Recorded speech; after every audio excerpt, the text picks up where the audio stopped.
Welcome back in 17 Newsmakers this morning. The CDC released a report last month which found the vaccine exemption rate in the U.S. has reached an all-time high. And joining us to talk about this trend and what it means for us in Kern County is epidemiologist with Kern County Public Health, Kim Hernandez. Kim, thanks so much for joining us this morning.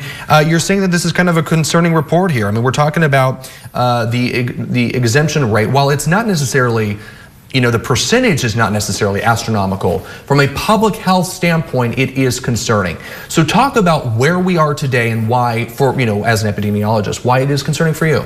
Sure. For us here in California, the exemption rate is only 0.2%. It is very small, which is great, but it is something that we're continuing to watch. What we are seeing is that even though our exemption rate here in California, as well as in Kern County, has been relatively stable since the pandemic, we are seeing kids who are not fully up to date or have all the shots they need for school when they start kindergarten, because a lot of them are behind schedule. And so what we're worried about is we have now dipped below 90% in some of our vaccine categories. And so our kindergartners entering school, including transitional kindergarten, haven't completed their vaccine series, which puts them and the school, the community as a whole, at higher risk of something like an outbreak. Whenever we get below that 90%, we start to get nervous. In general, when we talk about the vaccine preventable illnesses, when you're at a vaccination rate of about 95%, that's when we talk about herd immunity, where the likelihood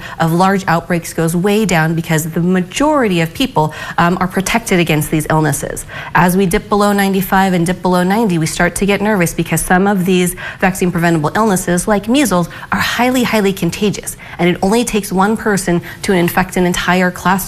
And any of those children who haven't been vaccinated and aren't protected against measles, for example, are at risk of developing severe diseases, being hospitalized, things like encephalitis, even dying from it. And so we are really concerned and are really encouraging our parents and our families to make sure their kids are getting their routine checkups and that they are getting up to date on those regular childhood immunizations. Now, I know a lot of people, of course, there's just been so much talk about vaccines following the COVID pandemic, and there were a lot of parents, of course, concerned just about the specific COVID vaccines. But I feel like it's kind of broadened to all other sorts of vaccines out there. But talk about what is the most concerning part about all of this with the other diseases. Again, when we talk about vaccine exemptions, I think a lot of us go, oh, we're talking specifically about COVID vaccines.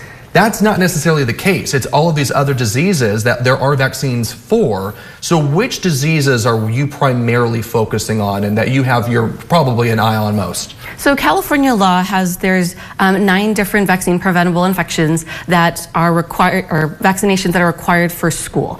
And so one like measles we worry about because it is so contagious. We also worry about things like pertussis, whooping cough. We know, earlier, in 2016, 2017, we had lots of kids, very young children getting very sick with whooping cough, and it is potentially fatal. In Kern County, we did have a baby die of whooping cough, and that's something we want to protect against. And so that's another one that we worry about.